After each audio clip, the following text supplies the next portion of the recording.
Okay, good.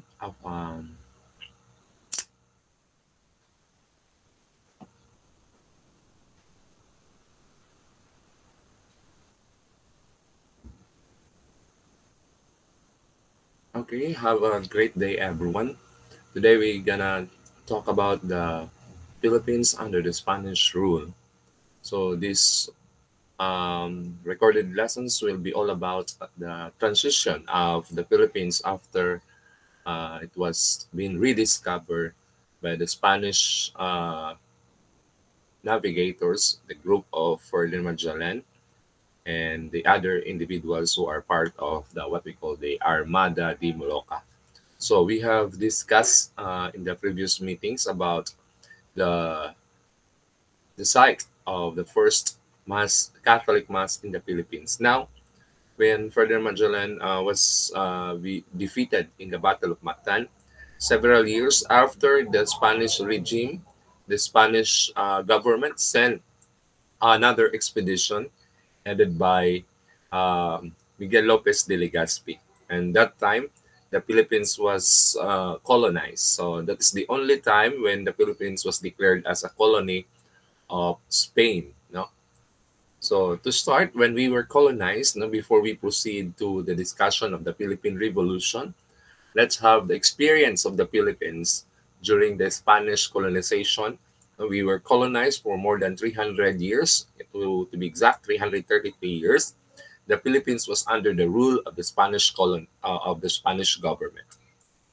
So these are the content. No, this PowerPoint presentation or the presentation is coming from the slide share. So these are the reasons, or the we will discuss the reasons of the Spanish colonization and the rest of the topic that being displayed in the slides. Okay, so to start, we have here Crown Colony. It refers to specifically to those colonies ruled directly by a governor appointed by the monarch. No? So we are being a colony declared by the Spanish government, the Spanish monarch. When they say a monarch, it is a country which is ruled by a king or a queen. So we became official colony of Spain when Miguel López de Legazpi officially declared our country as a colony. No, so Miguel López de Legazpi was declared also as the first governor general in our country, first Spanish governor general that also tasked by the monarch or the king of Spain to rule the colony, our country, Philippines. So the governor general represents the monarch of the mother country, which is Spain during that time. So Spain governed the Philippines throughout the union of church and state, introducing to a new beliefs. Because we all know that the reasons why they conducted what we call the expedition is the three G's, no? God, gold, and glory. Of course, when we were governed by the Spanish government, there is no separation of church and state. No, like today, we separate. There is a separation of power of church and state. But prior to what we have right now, during the Spanish regime, we are governed with the union of church and state. So what does it mean? So the government and the church is one. The one who ruled us is under also by the church, no, like the priests, the friars, no, and also of course the governor general, no, are those who rule or govern the entire colony, our country, Philippines. So who give us the name Philippines, by the way? So the name Philippines was named after the King of Spain, King Philip II. No? So it was named after the royals, or what we call the monarch of Spain. No, Prince Philip, who became also a monarch, or become King Philip II. No? Okay, so the reasons for the Spanish colonization. It was the time of King Charles when Ferdinand Magellan and his group in the Armada de Moloca, in the expedition of the Armada de Moloca, they're looking for the Moluccas Island. We have pre-discussed about the Moluccas Island, or the Spice Island. So King Charles I decided to send an expedition to the Spice Island. That is primarily the purpose of their expedition. And of course, for having a control in that trade, no, for that commercial. So Spanish claim in the archipelago, Philippines, based on two reasons. First, since the discovery of the Philippines was made under the auspices of Spain, the Philippines therefore was rightfully owned by Spain. So that is the reason, no? Because they have the control under the auspices of Spain. Second, the Spain, being an actual position of the Philippines, it had the right to colonize it. So these are the claims of the of the country Spain on their colonization in our country. In other words, Spain claimed that the Philippines by right of discovery, no, because of Ferdinand Magellan, no, expedition. The expedition that they have sent plus Ferdinand Magellan plus discovery equals Philippines. So we have different changes that happened in our country after we were officially declared as an official colony of Spain. So there is what we call the Council of Indies. When we talk about the word Indies, it refers to the East, no? East, because our country is situated in the Eastern Hemisphere of the world, no? So what is this Council of Indies? This is administered the Philippines, even so the King of Spain appointed the Spanish officials to deal with the proper administration of the colony. The most important administrative organ of the Spanish Empire for Americas and Asia. So the Council of Indies, these are composition of governing bodies or administration of the different colonies of Spain in the West.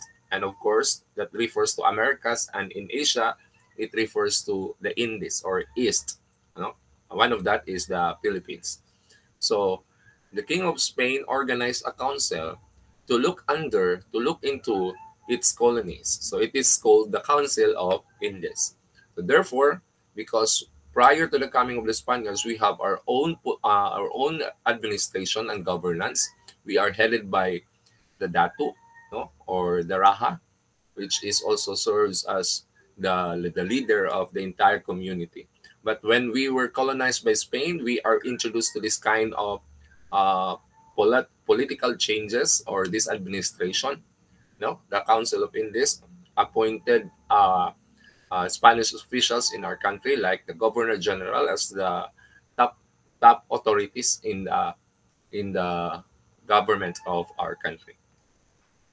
So in 1863, in order to make the administration of the Philippines efficient as a colony of Spain, it was placed under the jurisdiction of Ministry of the Colonies or Overseas Ministry.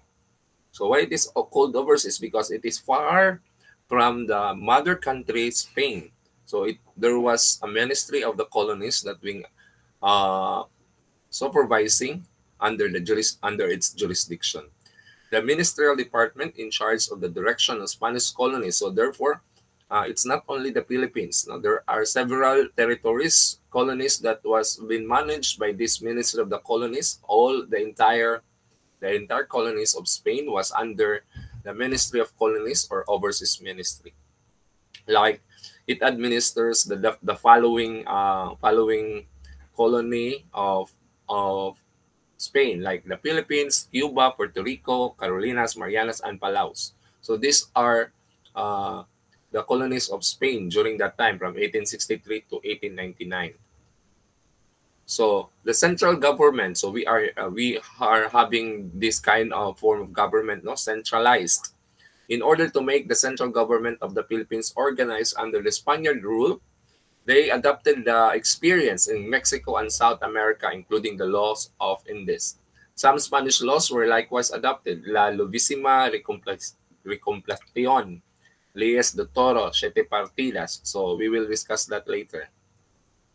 So a central government was headed by the governor and the captain general of the governor general. So he was the little king of a certain colony. He ruled the entire colony. The captain general or the governor general was appointed by the king. He possesses the three branches of the government. Now, if you are familiar with the branches of the government, he execute the law, he legislate or make the laws, and of course, he make his judgment. So he is also he also possessed the judicial powers. So it's a one-man rule. There are only two branches of government in the Spanish era or in our country. So unlike today, we have the three branches: the executive, the legislative, and the judiciary. But on this part, the branches of government of the Spanish rule in our country has two branches, like executive, the one who execute the laws or the mandates or directives, and of course judicial, who make judgment of different issues when it comes to their laws. There was no legislative congress because the congress are no excuse me, if you have an idea that the congress is the one, it is a body, it's a assembly who makes or create laws, but in this case there was no legislative body or congress. We have also superior decrees. It is an orders from the governor general. So superior decree is an order coming from the governor general. But if it is a royal decree, it is an order coming from the king of Spain. So the highest between the two is the royal decree. So meaning to say the governor general may also give his order. That order is called superior decree.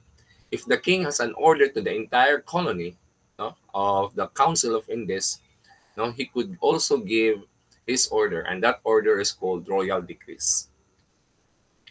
So what is the function of the governor general? He is also the president of the Odensha. So Odensha is the Supreme Court, again, or the judiciary branch of the government during the Spanish era. No? He was also the viceroyal of the patron in the Philippines. He can appoint minor officials in the government, including the parish priest. He is the commander-in-chief of the armed forces of the colony. The governor general is powerful because he seems to be acting like a president, no? A king in a certain colony. Compulse. The right, compulse is the right of the governor to suspend the operation of royal decree or order relative to our country, Philippines, if in his opinion, the said order or decree would not be beneficial to the administration of the country. So I think it is also the veto power. No, today it is called the veto power. When you say veto power, you have the right to suspend a certain law or to a certain bill to become a law or an execution of a certain order. So compulse. The usual formula in exercising the right of compulse or compulse was I obey but I do not comply. No? Sometimes the governor general, no, they really have to not comply the order of the royal decree. Now we all know what is a royal decree. It's an order coming from the king of Spain, but the governor general may suspend, no, that order coming from the king. That would be because it would not be benefit the entire administration of the colony or the certain country. So the second is the Odensha. As I said, it is also called the Royal Odensha. Odensha is the one who managed the judicial system. So it was established in the Philippines in 1583 to administer justice. So I think this is all about the judicial system, no? The judiciary branch of the government. So the governor the governor Santiago de Vera was the first president of Odensha. So the Odensha, the highest position is called the president of Odensha. This is equivalent right now to the Supreme Court as the Chief Justice. Odensha or the Royal Odensha was the highest court insofar as civil and criminal cases were concerned, even political, administrative matters. So I said Odensha is equivalent to courts or judicial system in our country. So in the absence of the governor, the Odensha exercised political and administrative powers. So because we only have two branches, the executive, which is the governor general, the one who headed that department or branch of the government. The second is the Odensha or Royal Odensha, who serves to become the judicial system of the colony, of the country. So when the governor general is not around in his absence, the power will be taken over by the president of the Odensha. The Odensha was abolished by the King of Spain in 1589 because of the opposition of some powerful person in the Colonial. So therefore, there are some internal conflicts between the government officials of government officials of the colony. No? The King of Spain reestablished the Odensha. It was been reestablished after several years in 1595. However, it's actually carried out in the function in 1568 when it was inaugurated. So we also have the central government. We have also the local government. It seems like we have the same pattern before, no? Until now, we have the national or the central government. We also have the local government. So the provincial government under by the central government. So under that scope, no, the central government or the national government during that time. Below that is the local government. The local government or the provincial governor is also called the alcalde mayor, which is today we are calling this one as the municipal mayor or the city mayor. Alcalde or mayor or city mayor or municipal mayor. This is equivalent today. But actually, this is a provincial governor today. No, do not be confused. No, on the position on the ranking, because alcalde mayor, we don't have provincial governor before. The entire province of the certain colony, it was ruled under by the alcalde mayor. But alcalde mayor, as of today, has a smaller scope. No, it is not a provincial governor. Who governed the provincial government? He was appointed. No, there was no election during that time because we don't have the power. Only the governor general has the power. No, he represents the entire the entire government of Spain. So the governor general will assign alcalde mayor. His salary is small, but he could collect tribute. So what is a tribute? It's a tax, no? Although the salary of alcalde mayor is very minimal, but he could also increase his income because of the tribute that he collected in his jurisdiction. We have indulto de comercio, a right given to alcalde mayor to engage in trade, what made him rich and powerful. So we will just skip on some part. Municipal government is under the provincial government. It's composed of several barrios. So we have the gobernador silio, or also called little governor, also called the captain municipal, or this is what we are talking about. The equivalent of gobernador silio is the municipal mayor today. No? Under the municipal mayor, there is what we call cabeza de barangay, or this is what we call the barangay captain as of today. We have the Spanish Fria Corate, are the one who approved the selected gobernadorcillo. Okay, we have the city and its government. During the first century of Spanish rule, there were only two cities in the country. That is Cebu and Manila. No? Manila, as it was been declared by Miguel López de Legazpi as the capital city during that time. But Cebu was the oldest founded city in our country because of the remnants and the trace of Ferdinand Magellan, no? When he propagated Christianity in the oldest city in the country, that is Cebu. After the 17th century, the Philippines had 6 cities. Therefore, these are very old cities in our countries. No, one of the most oldest are the following: Cebu City, Manila. We also have Vigan, Nueva Segovia, or what we call now Cagayan. No, Arevalo, part of the Iloilo City, and Nueva Caceres, or what we call today Naga. So again, there are 6, no, Philippine cities during the Spanish era that was extended in the 17th century. The original one, we have only 2, Cebu and Manila. So what is this ayuntamiento? The city government equivalent today. So when we say ayuntamiento, this is the city government. No, these different terms are always been part of the licensure examinations for teachers when the subject is all about history. No, I could still remember this one. So the city government or the municipal government is called ayuntamiento. The councilors are composed of 12 regidors. No, they are what we call the municipal councilors or the city councilor. A chief of police. So there is always what we call a police now already, a secretary and a few other lesser officials. So chief of police are part of the government of the city government. No? The cabeza, which is the one who ruled the barrio, no, or a barangay, he did not receive salary. No, there is no salary of the cabeza de barangay. However, he was given the portion of the tax, no, that been collected in the barrio. So that's served as an honorarium, no, honorarium. That's not a salary.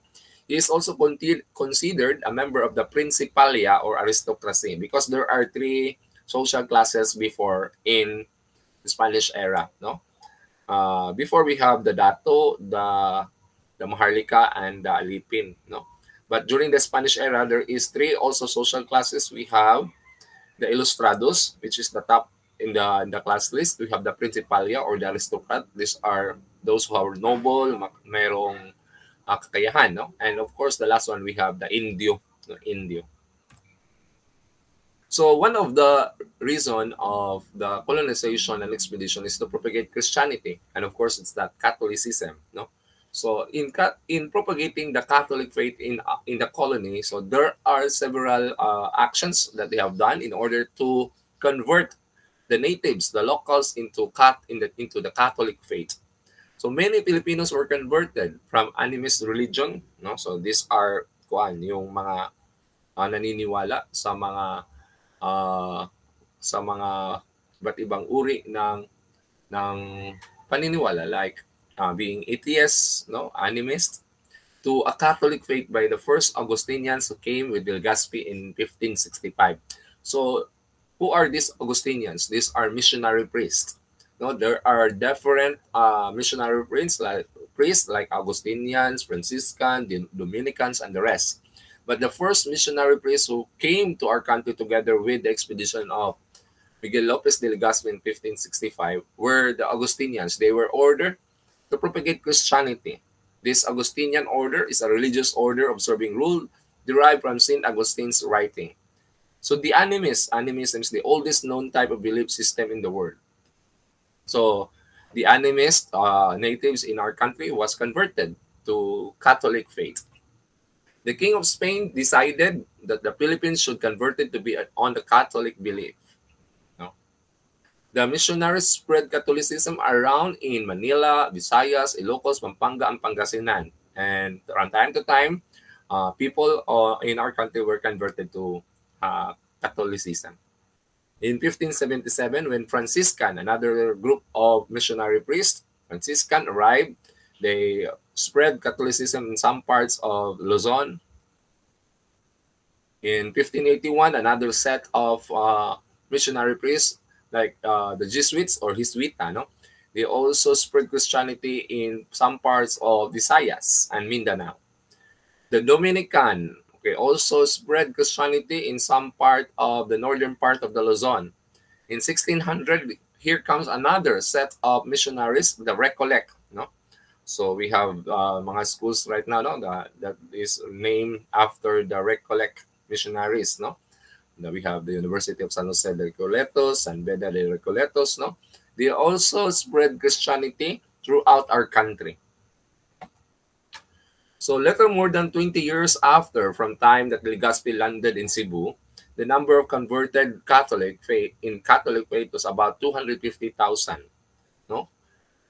Little less than million in the middle of 18th century, about 4 million to about 6 million, a half million at the end of 1898. So that is, we can trace the actions of the missionaries in order for the Filipinos, the natives, to be converted in the Catholic faith. Although the number of missionaries increased between 1591 to 1898, it's not enough to convert the entire Philippines, especially in the part of Mindanao, no? Because the original settlers there in Mindanao were Muslim people. The union of church and state. So again, I repeat, it is the union of church and state, no? Before church and state is one, no? So the like what the union of church and the state have before, the Spain early king also introduced it in the Philippines by appointing a representative in the colony, where also the defender of faith, church officials who become a governor general. So there are also church officials now who became also governor general. So that's an evidence that there is a union of church and state. The following are Francisco de la Cuestria, Bishop Juan Aris Chedrera, Miguelino de Espilita, and Manuel Rojo. They are all friars, no, or priests.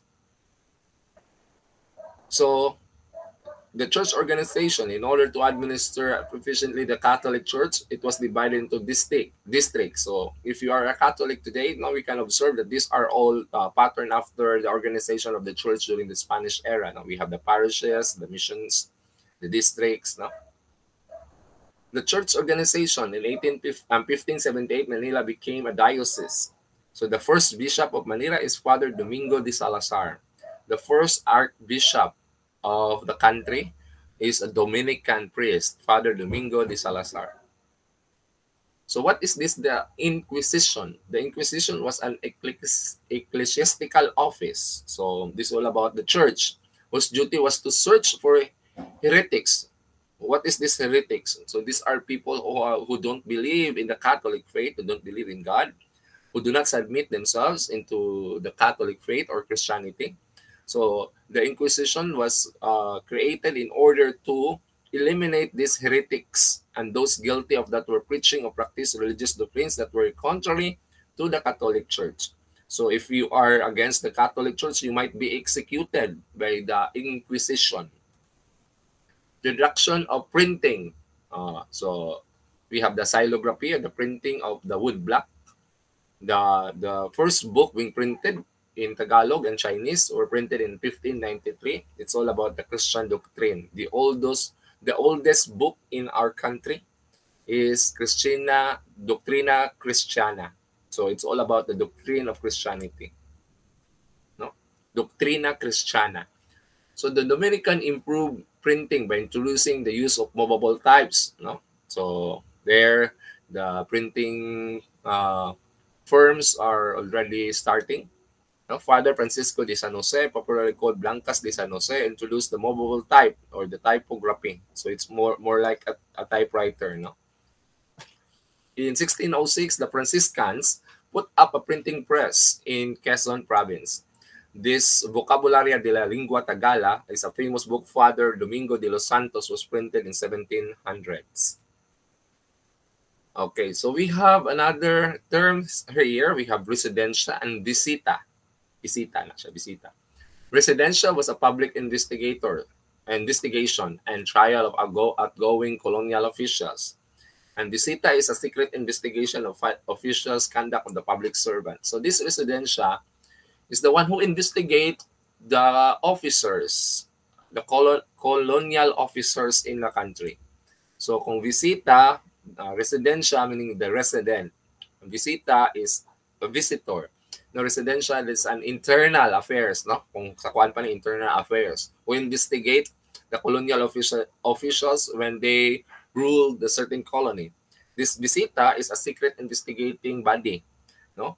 That will investigate the conduct of the colonial officials.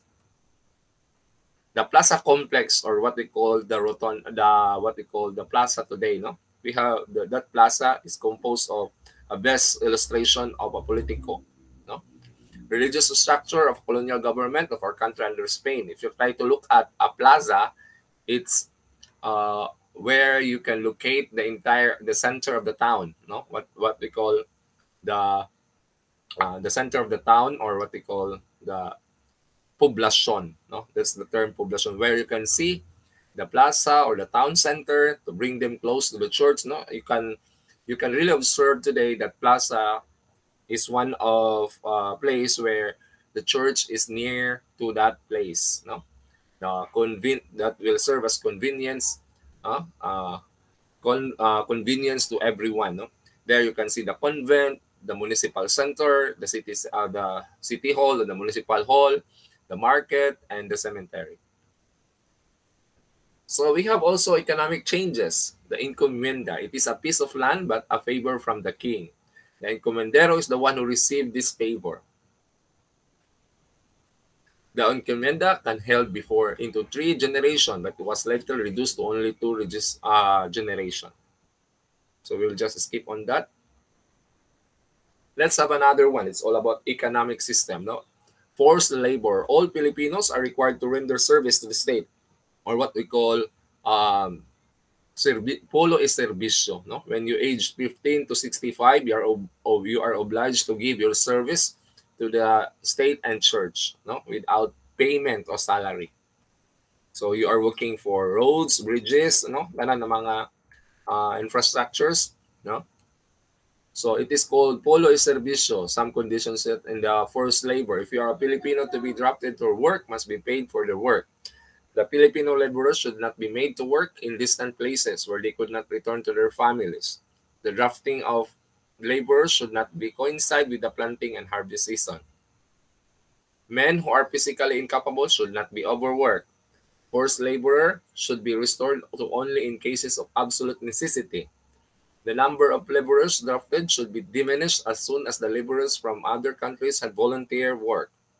So you can be free from being a member or part of the police service if you pay a tax, no, a labor tax, which is called falya. So now let's have another term. Let's have tribute. Tribute is what we call the tax today, no? It is a way of Spanish colonial government in order to raise enough money to finance the administration of the colony, especially in building construction, churches, government buildings, road, bridges, and to improve the transportation and communication. It's also a form of recognition of Filipinos' loyalty to the King of Spain. So who will pay, no, the tribute? Person above 16 years old and above, 16 years old, and those below 60 years old, they were required to pay tributes. So let us just escape on that. Let's have this one, the Galleon Train. This is very famous, no, in the Philippine history. The galleon is the ships, the term used to describe the trade conducted by Spain in 1565 to 1815 across the Pacific Ocean. The Spanish used the trading ships known as the Manila galleons. No? The ships are called galleon. No? This ship carried all the different products from different colonies of Spain. It's on trade. No? It's also called the Manila Acapulco trade. No? Acapulco is in Mexico, where products from Mexico was also brought here in our country.